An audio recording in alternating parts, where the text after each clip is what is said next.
Saturday once again, handa ka na bang mag-go-negosyo? Pwes tumutok lamang dito sa aming programa. Ngayong araw na to ay pag-uusapan natin ang isa sa pinaka-importanting elemento ng negosyo, ang marketing. Kaya isi-share muli namin sa inyo ang ilang mga marketing tips na nakalap namin para makapagsimula ng isang negosyo as soon as possible. Ako po si Gladys Reyes Someru. Welcome to another exciting episode of your #1 negosyo partner on TV. Go Negosyo, Kaya Mo!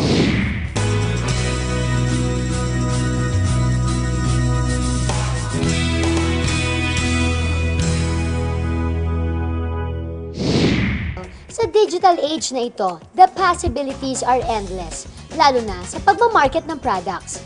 Para malaman kung bakit click na click ang tinatawag na digital marketing, panoorin nito.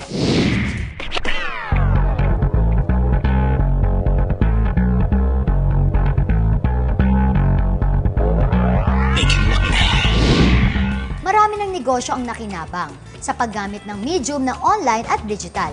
Most especially kung pag-uusapan ay ang pag-build ng brand at customer relations na rin. Ang marketing sa digital age ay ibang-iba kumpara sa traditional marketing. Sa traditional marketing, sa pag-build ng brand, ito po ay gumagamit ng traditional medium. Samantalang sa digital marketing, one-on-one ang relationship status mo with your consumers. Dahil sa napakalawak ng net, kailangan mag-zero in o piliing mabuti ang message or information na ilalatag mo sa internet. Branded utility. Ito raw ang bagong trend sa digital marketing. Hindi uso ang hard selling sa campaign na ito. It simply offers something that a specific target market needs. Kapag na-answer na ang need na yon, hindi na kailangan ng pagpo-persuade dahil two-way na ang pagkakaintindihan ng product mo at ng target consumer na yon. Ang maganda sa digital marketing, nabibigyan ng mga small, medium, and startup entrepreneur a fighting chance against the bigger companies. Sa pagiging kilala ng website mo o kaya naman sa pagiging active sa mga social networking sites or through blogging, these tools will make you competitive. Besides, sa mababang expenses na magagastos mo sa digital marketing compared to traditional marketing, malaki din naman ang sakop ng audience mo. Slowly naglilitawan na ang mga digital stores na nakapaloob sa isang website. Madaling gumawa ng website. Diskarte lang ang paraan para maging well-known ang product or service mo. So huwag kalilimutan ang paggamit ng brand utility sa ating mga consumers at kung paano mo maibibigay ang gusto nila at the same time, ang balik sa'yo ay product. Through the internet, nagiging konektado ang mga tao at napapadali ang pagre-research. Napapadali din ito ang pagmamarket ng products through internet marketing. Here's why.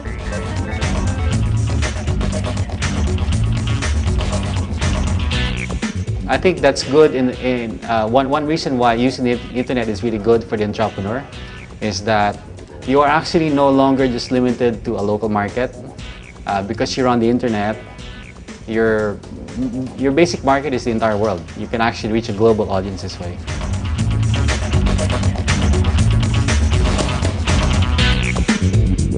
So one of the things that you'll have to do is understand your audience. The thing about doing e-marketing is that a lot of your audience who use the internet and who use, let's say, mobile phones, they're a little more technologically savvy than your normal man on the street. So you might have to adapt your message to them. The thing about the internet is people don't really like hard sell.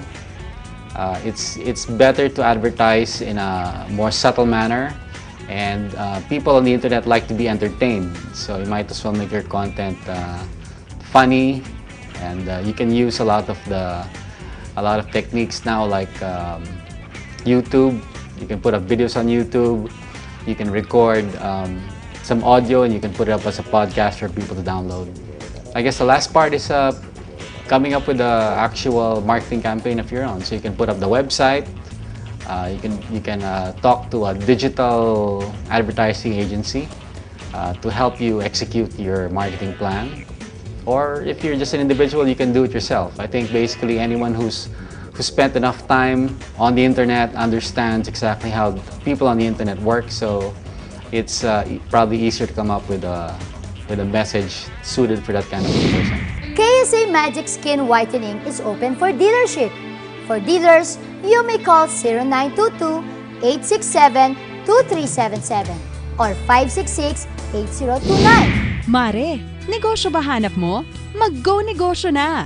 Sali na sa Babae, Tagumpay Ka ng Bayan Women Negosyo Summit sa March 8, Monday, World Trade Center.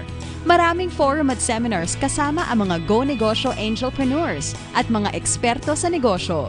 Marami ring business advice, franchise ideas at negosyo opportunities para sa inyo. And best of all, libre lahat ito!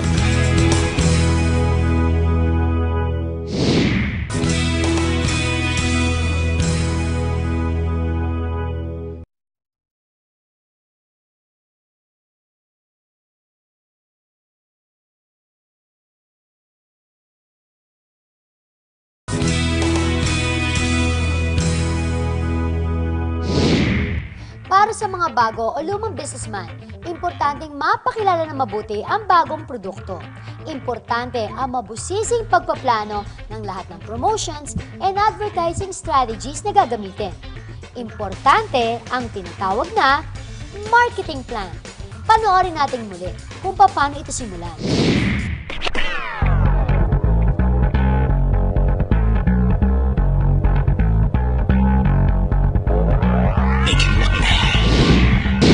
Timers, with us now is a marketing strategist na tutulong sa atin para mas maintindihan natin kung ano nga ba ang marketing plan.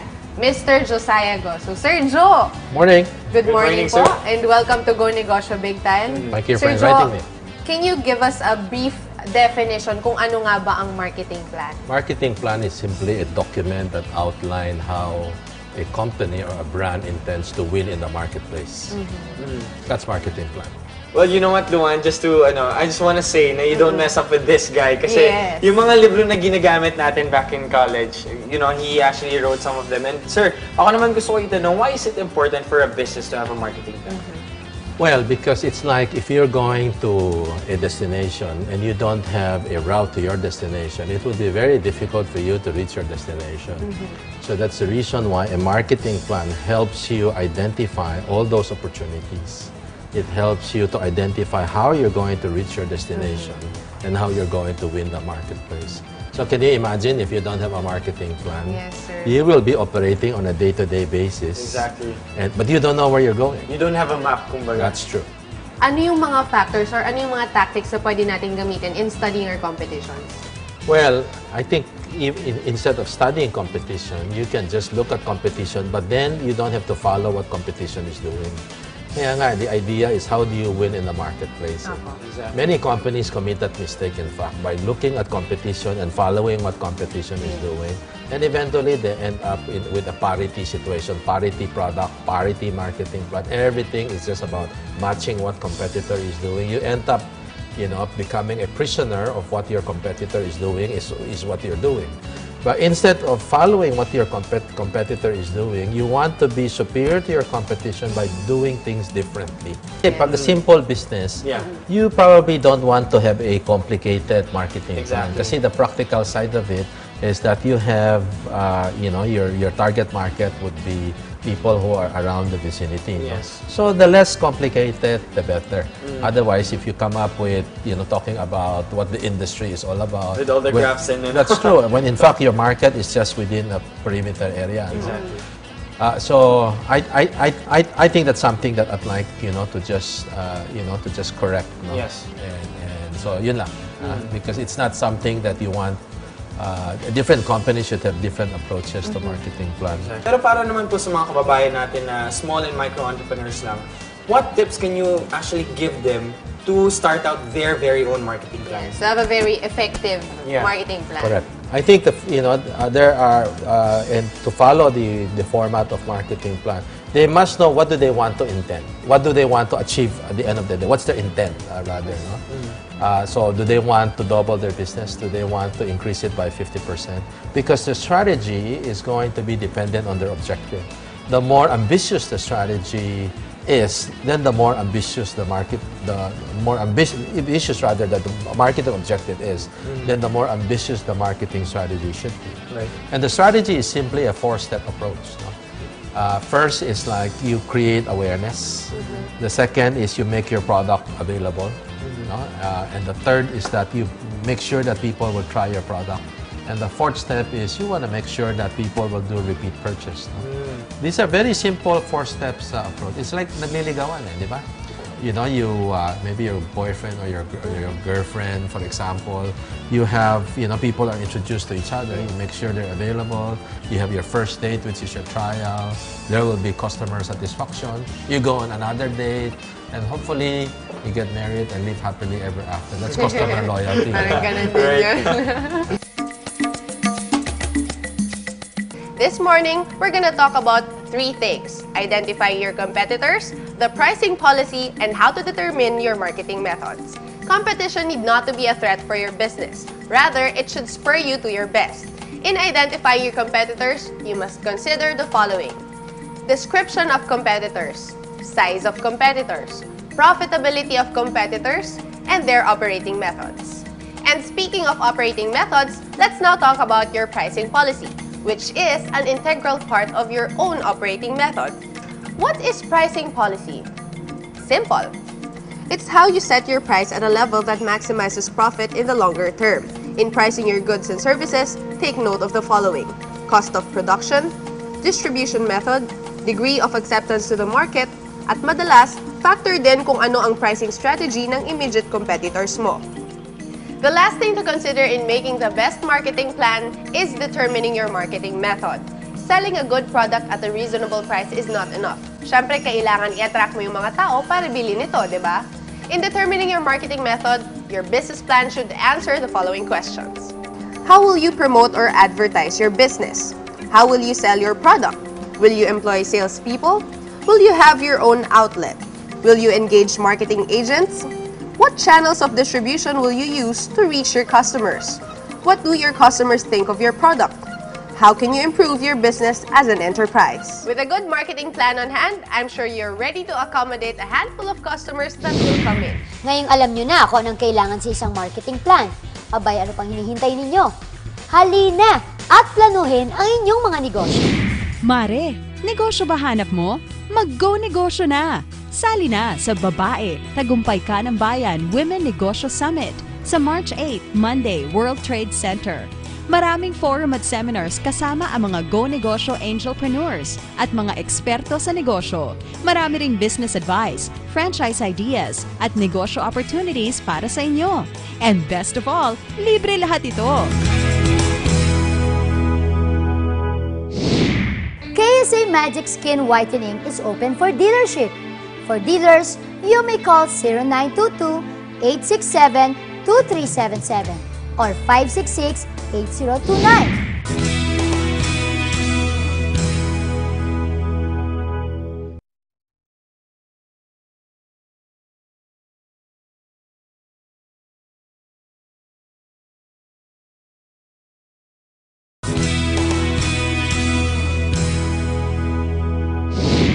Araw-araw natin halos nakikita ang billboard sa mga favorite actors and models natin sa mga major roads tulad ng EDSA and Expressway. Ngayon, marami na ring outdoor innovations advertising. Para malaman ang lahat tungkol dito, panoorin niyo to.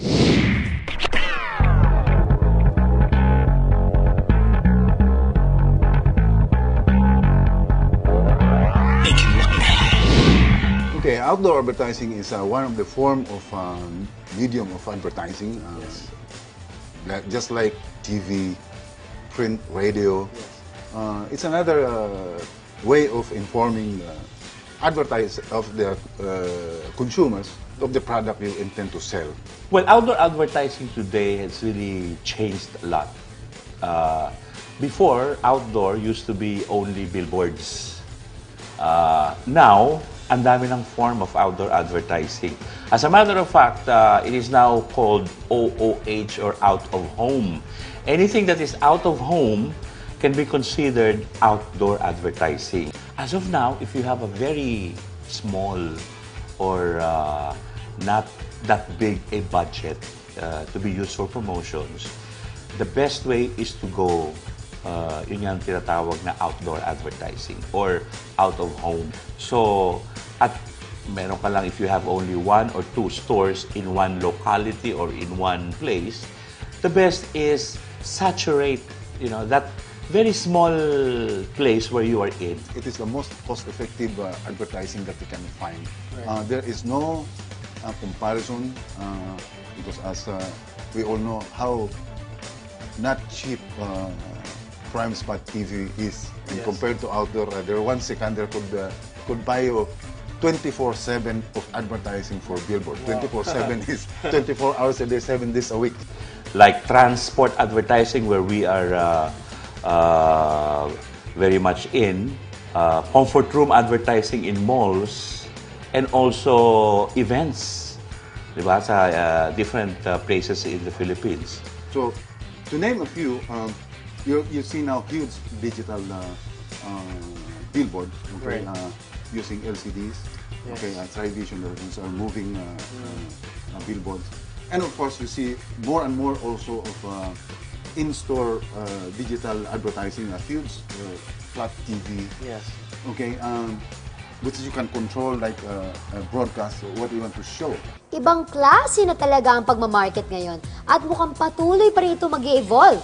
Up next, kilalanin muli natin ang dalawa sa young celebrity entrepreneurs who turned their businesses into a household name through effective marketing. Dito lang yan sa Go Negosyo, Kaya Mo! Mare, negosyo ba hanap mo?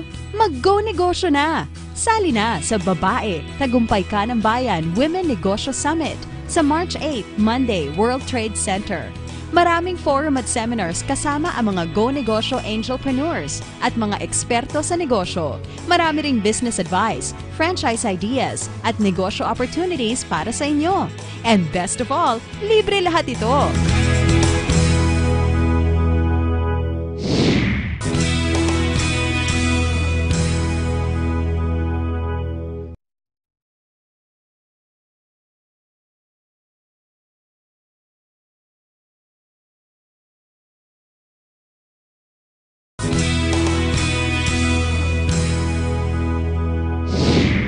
Halos kilala ng lahat ang Bello Medical Group at ang Embassy Super Club.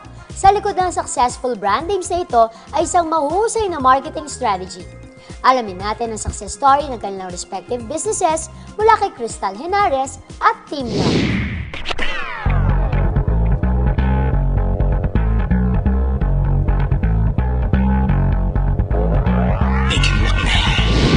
I'm sure starting, it was exciting, it was fun, but at the same time, medyo may challenging parts din.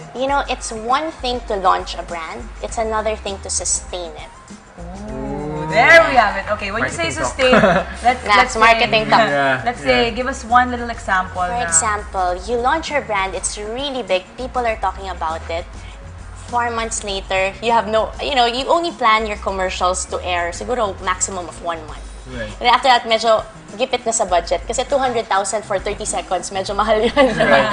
So, 4 months later, what activities are you going to implement so that people still remember your brand, know that you exist, and that you're out there in the market. So it is a challenge for us to find a good mix. And then you have to do a lot of not just advertising in TVs, but you have to do on-the-ground activities and below-the-line marketing. There you go. I didn't want to get technical, but you have to do below-the-line marketing, have, parang in-store promotions, go to the consumers, communicate with them, and that's the most exciting. Good thing na lang, I love learning. That's something my mom taught me ever since I was small. Parang, you'll never run out of things to learn. Exactly. So, and good thing I have that motivation to find ways of learning. You mentioned your other partners, okay? What is the role of each one? I mean, for Well, you each one, for example, I am in charge of brand building and marketing. Okay. One is in charge of the music, one is in charge of the food, one is in charge of the operations. So there are no roles that overlap. Okay. What about promotions naman, Tim? I mean, this is a bar. People know, okay, Wednesday, Friday, even Mondays or Yes. Saturdays, let's head there. But Yes. I'm sure there's a way that you always have to think to reinvent the place. How do you guys do that? But in terms of promotions per night for the club, it's we took it as it went by. So it's been very organic, and then somehow it just worked. The formula just worked. So one thing would lead to another, and then if you factor in the people, if you factor in a fun concept with people who appreciate the concept, with the right DJ to put in the music, with the right, then it becomes a magical mix. Let's talk about the moment of success. When did you start feeling na, aha, this is it, I'm slowly getting my achievements? To be honest, and this is not to exude false humility, I I really don't feel that I've reached that level of success because there's always, there's always that more thing, but I'm not a greedy person. But I always want to challenge myself. Okay, let's stick to that. Does it actually help? Yes, but also like for example, right now I'm taking up my master's degree in entrepreneurship in AIM, and I'm realizing that there's so many things that I don't know. So it's just like looking deep down into yourself and, you know, with little moments of introspection into your life and into your business, that you realize that there are certain things that you still need to tighten to deliver a better message. O ayan, nakapag-take down notes ba kayo? Sana po ay marami kayong nakuwang tips mula sa aming featured negosyantes na magagamit ninyo in your future business. Lagi lamang pakatandaan na ang susi sa successful brand ay isang well-crafted marketing plan. Don't forget to grab a copy of Joey Concepcion's 55 Inspiring Stories of Women Entrepreneurs and the 21 Steps on How to Start Your Own Business, written by Dean Pax Lapid and Mr. Ping Soto, available at all major bookstores nationwide. And for more business tips and ideas, you may log on to www.gonegosyo.net o tumawag po sa mga numbers na nasa inyong screen. Marami pong salamat sa aking mga sponsors, Nula, Pink Manila, Dr. Vivian Sarabia, Dr. Nina Rodil de Luna of Dental Focus, Krisha Shoes, available at Chinoma and Landmark, Kids Ahoy Apparel, available at the second floor of Star Mall EDSA, and Tumble Tots Preschool. Reyes Hair Cutters, maraming salamat kay Ralph and Yula, and KSA Magic Skin Whitening, available at Watson, Star Mall Alabang, and SM Fairview. For dealers, you may call 0922-867-2377 and 566-8029. Muli po ay samahan ninyo next week dito po sa All New Bigger, Better, and Brighter #1 Negosyo Partner on TV. Go Negosyo, kaya mo! Mare, negosyo ba hanap mo? Mag-go negosyo na!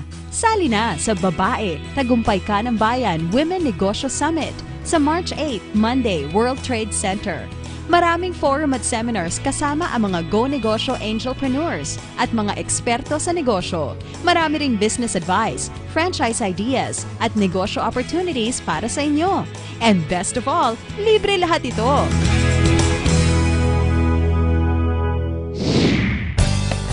So much further now, we will rise somehow, pray for changes, come along, so much closer now.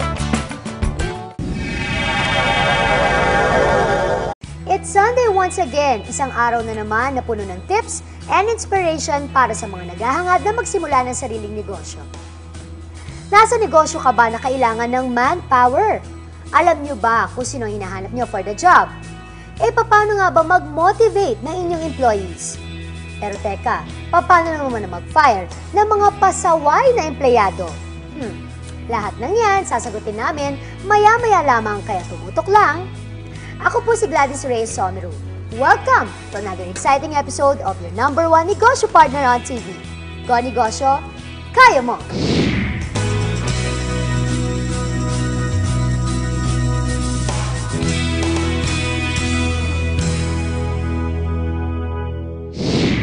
Sa mga bago pa lamang sa business na nangangailangan ng employees, maaaring mahirapan ang employer sa pagpili. Pero paano mo nga ba masasabi na siya na ang the one para sa posisyon? Ano nga bang dapat mong hanapin sa kanyang resume? Ang sagot? Panoorin niyo to.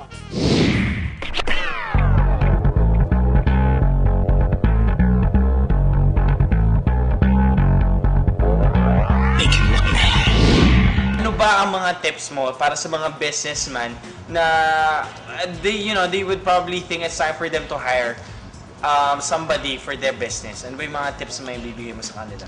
Okay, first and foremost, they have to know if they really need na the people. Okay? So, they also have to prepare for that one. Yung sabi nga kanina ni Luan, yung budget for that. Diba? So, kailangan mag-set aside na siya ng budget if he will be hiring hiring people for his or her business, for one. Second is, of course, you have to identify what position are you hiring for. Ano ba yung i-hire natin? No? Sales lady, receptionist, clerk, and of course, kung ano ba yung responsibilities for that one. Mga job description. Yan, yung job description, doon napapasok yun. So, from there, you can already gauge yung mga i-hire mong tao kung magka-qualify siya doon sa description ng job na yon. Okay? To add to that, what's the best way to hire somebody? Is it through referral, advertisements, or agency? Well, fastest are the referrals. No, yun yung from your kakilala, yan ang mabilis.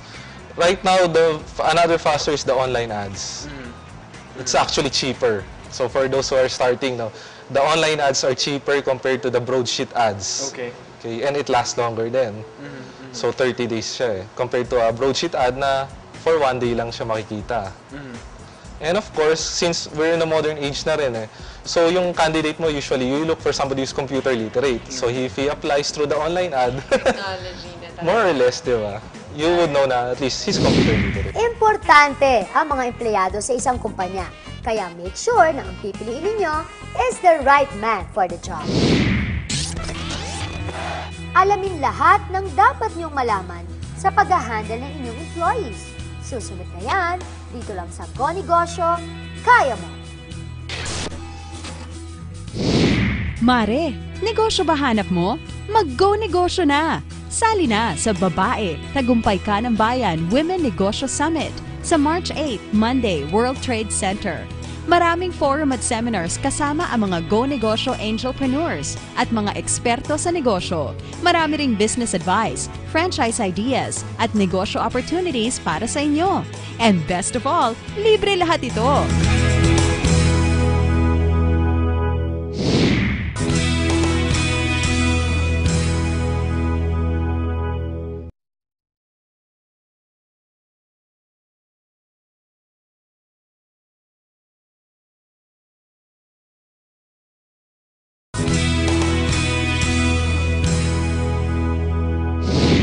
Bilang negosyante, dapat kilalanin natin ang ating mga employees. Alamin natin ang kanilang rights, kung ano nga ba ang dapat na naibibigay sa kanila na itinakda ng batas. Dapat marunong din mag-motivate ang employers ng kanilang mga employees for better output. Kung ano at paano, panoorin natin to.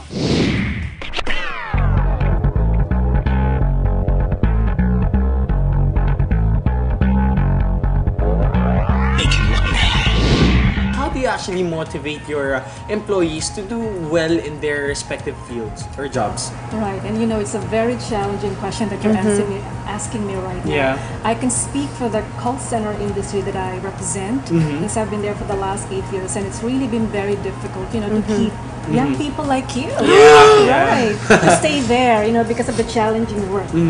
Number one, they have to contend with the work hours. So that alone you need to look at. Find a balance for them to really enjoy their work, at the same time spend time with their family and do what they want to do. Otherwise, it would be really very difficult for them to stay in the company. Miss Ophel, alam mo, syempre, kung mga kagaya namin, may mga demands yan. Of course, yes. Mahirap ba? How do you handle that? Like, kailangan ba ibigay mo lahat ng mga dinedemand nila or hindi naman? You know, always the answer there is no. So even if you care so much for these young people, you have to understand what they are really asking for. If what they're asking for is, let's say, practical for both the person and the company, then go. But if not, let's say, because in the industry, many young people, like fresh from college, you know, believe that they could get a job and get paid for, and they would ask for a promotion, you know, on their 6th month, right? You have to look at the performance of the person. If you believe the person is qualified, then go ahead and give what the person is Asking for. Yeah. But if not, then don't sacrifice the integrity of your process just because you want to make a person feel good. So you don't do that, because if you do that, then you would set a precedent. Susundan ng iba pa. You know, they would say, whatever you ask for them, you would give. And that's not really very practical. So you balance between what's good for the person and what's good for the company. May extensive labor code ang Pilipinas. At nakasaad dito ang lahat ng karapatan na taglay ng isang manggagawa.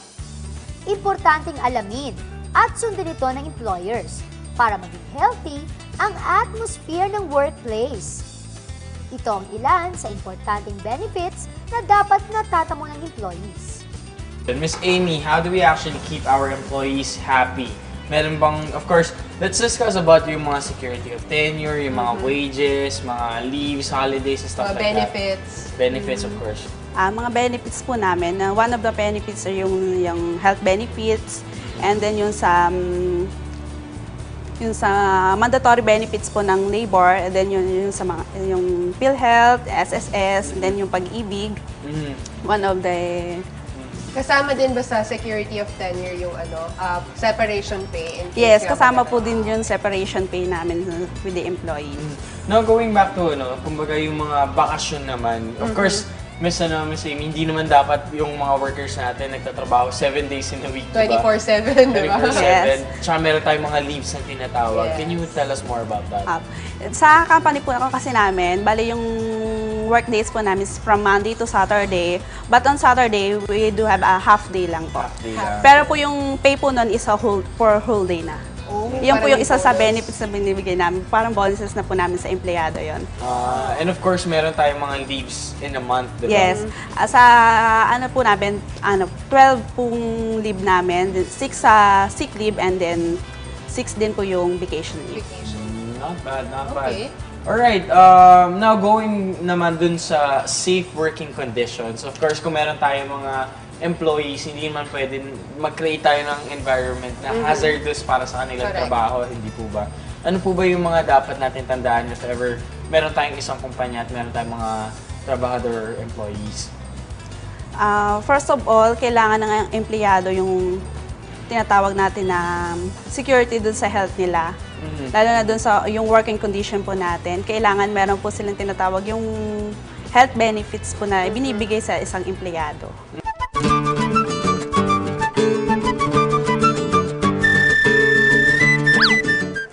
One, hindi ito bonus. Kaiba sa Christmas bonus o year-end bonus ang 13-month pay. Ito ay mandatory para sa lahat ng negosyante. Nasusulat yan sa PD 851 ng ating saligang batas. Pero take note, ibinibigay lang ito sa mga empleyadong nakapagtrabaho ng at least 1 buwan sa loob ng calendar year. Sabi ng batas, ang 13-month pay ay statutory grant. Ibinibigay ito sa lahat ng empleyado ng isang kumpanya, regardless ng position, designation, o employment status at paraan ng pagsweldo. 2. Ang 13-month ay pwedeng ibigay ng installment pero hindi dapat lalampas on or before December 24. 3. Magkano bang 13-month pay? Simple lang. Ito ay hindi bababa sa 1/12 ng total na sweldo ng inyong empleyado. Pero confused ba kayo?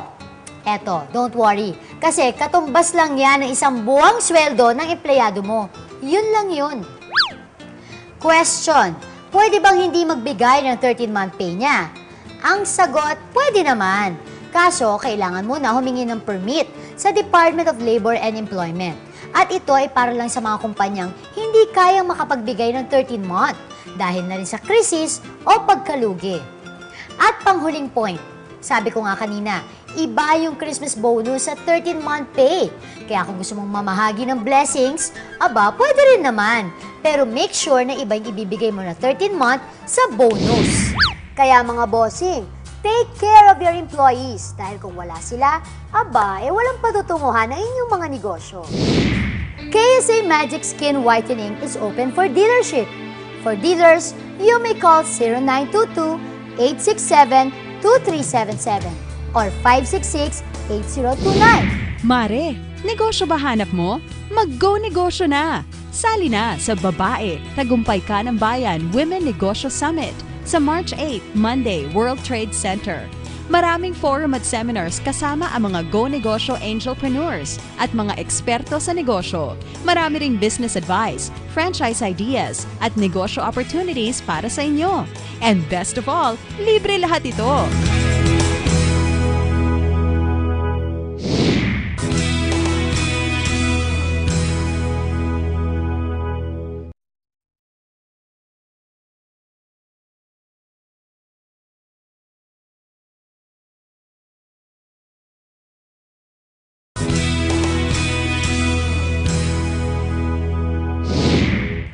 Pinakamahirap na yatang gawin ng isang employer ay ang magsisante ng isang empleyado.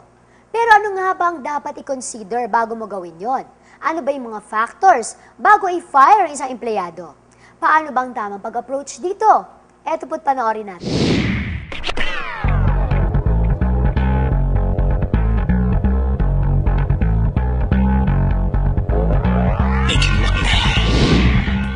empleyado kasi akong gustong tanggalin kasi hirap kaming makisama sa kanya. Ngayon, hindi namin alam kung paano siya tatanggalin kasi kami lang ang inaasahan niya.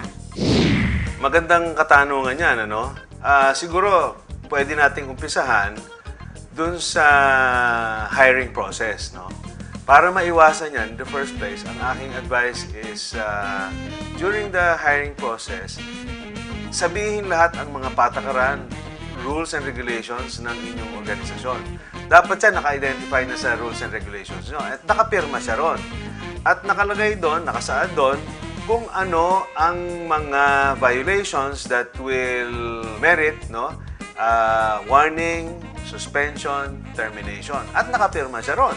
Kasi kung nakapirma siya doon, ibig sabihin sumasang-ayon siya sa mga patakaran nyo. At any violation, ground for either suspension or termination. Siguro ang pinakamaganda is upuan mo siya, sabihin mo kung ano yung mga hindi mo nagustuhan sa kanya, violations, etc. At kumuha kayo ng patakaran na since this is the first offense, isaad mong isa-isa sa kanya kung ano yung mga kakulangan niya and then sabihin, papirmahin mo siya and then sabihin mo after 30 days, babalikan mo siya para makita kung ano ang mga improvements, no?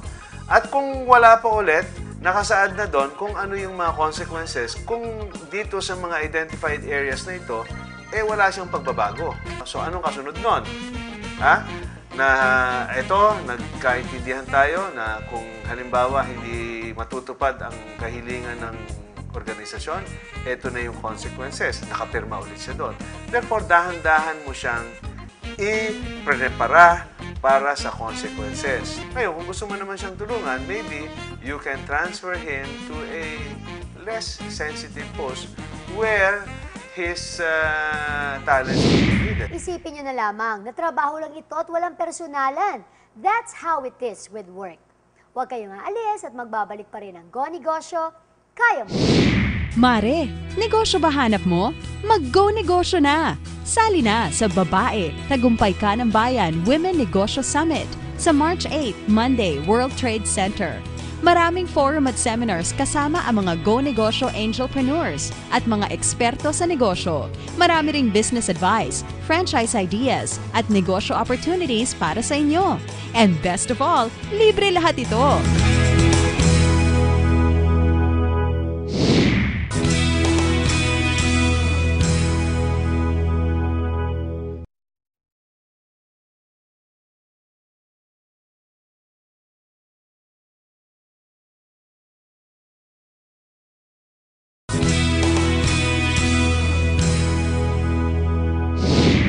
Isang top fashion designer at isang Pinoy showbiz legend.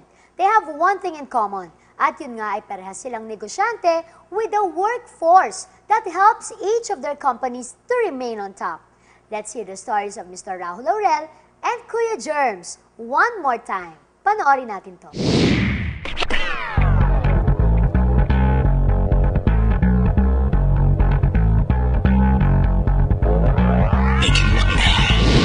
It was not a choice eh. I mean, talagang hilig ko talaga to. I mean, 11 years old pa lang ako.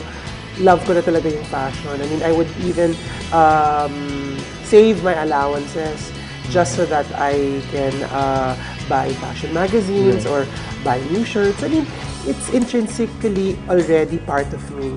From hilig sa pag-design, yes, how do you actually change it to an actual business? Tapos from an actual business na mom and pop pa yung dating na business, to this one, House of Laurel? Well, it's a slow-paced growth process. However, it's very important to have a 5-year plan and to have the foresight or a goal setting. Now, for instance, as you said, when you start, it's just you. And as you grow, you tend to make the business also grow with that vision in mind. So it's always important for me, that's my tip, I always had a 5-year plan. Kunyari, at the end of 5 years, dapat ito na yung narating ko. And you have to be very clear about it. At the end of the day, when you love a person, when you love something you do, umulan man, bumagyo man, dyan pa rin dapat. And you have to be consistent and persistent and disciplined. because whatever happens, the returns of this business is equivalent or even more to the amount that you put in.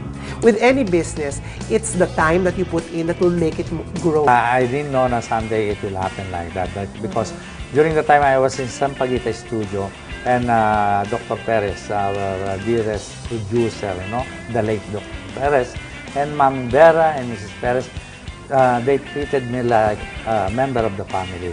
So marami ako natutuwa hanggang sa pati yung pag-discover ng mga talents, which nagawa ko during the time na meron akong from Germ Special to GMA Super Show, and then I had Dutch Entertainment, which from 16 kids, naging 20, 30, 40, 50, hanggang sa for 10 years, more than 1,000 kids, naging member ng Dutch Entertainment. Kung pagpaplano, how to start a business, kung ano yung talagang hilig nila, at huwag nilang sayangin yung kinikita nila habang nandiyan sila sa showbiz. Huwag yung basta good time dito, good time doon, payabang dito, payabang doon, bilhin ito, bilhin noon. Ang isipin nyo muna yung makaipon kayo para sa future, and someday magkakaroon ka ng sarili mong pamilya, at least meron ka ng pag-initial, Kung parlor ang umpisahan mo, meron kang pera, meron kang pagkukunan. Kung restaurant, meron ka rin gagawin pag-umpisa, So lahat na yan naturo ko kahit paano dun sa loob ng 1 hour ng pagsasama namin sa Dutch Entertainment. Right. So, I'm proud to say na meron mga bata na natuto mag-business, hindi lang business, kundi naging politician, meron akong vice mayor, Isko Moreno, merong... you've handled them, everybody. May mga naging producer din, mga television shows na nandiyan dyan. Sa mga employers natin dyan, take care of your employees, motivate them, inspire them, give them credit for a job well done. Importante ang isang healthy working relationship sa isang kumpanya dahil kung wala ito, wala rin ang business. Don't forget to grab a copy of Joey Concepcion's 55 Inspiring Stories of Women Entrepreneurs and the 21 Steps on How to Start Your Own Business, written by Dean Pax Lapid and Mr. Ping Soto, available at all major bookstores nationwide. And for more business tips and ideas, you may log on to www.gonegosyo.net o tumawag po sa mga numbers na nasa inyong screen. Marami pong salamat sa aking mga sponsors, Nula, Pink Manila, Dr. Vivian Sarabia, Dr. Nina Rodil de Luna of Dental Focus, Creasia Shoes, available at Sinoma and Landmark, and Kids Ahoy Apparel, available at the second floor of Star Mall EDSA, Tumble Tots Preschool, Reyes Haircutter Salon, maraming salamat kay Ralph and Yula, and KSA Magic Skin Whitening, available at Watson, Star Mall Alabang, and SM Fairview. Sa mga dealers po, you may call 0922-867-2377 and 566-8029. Magkita-kita po ulit tayo next week. Ako po si Gladys Reyes Somero. Ito ang all new bigger, better, and brighter #1 negosyo partner on TV. Go Negosyo, Kaya Mo! Mare, negosyo ba hanap mo? Mag-go negosyo na! Sali na sa Babae, Tagumpay Ka ng Bayan Women Negosyo Summit sa March 8, Monday, World Trade Center. Maraming forum at seminars kasama ang mga Go Negosyo Angelpreneurs at mga eksperto sa negosyo. Marami ring business advice, franchise ideas, at negosyo opportunities para sa inyo. And best of all, libre lahat ito!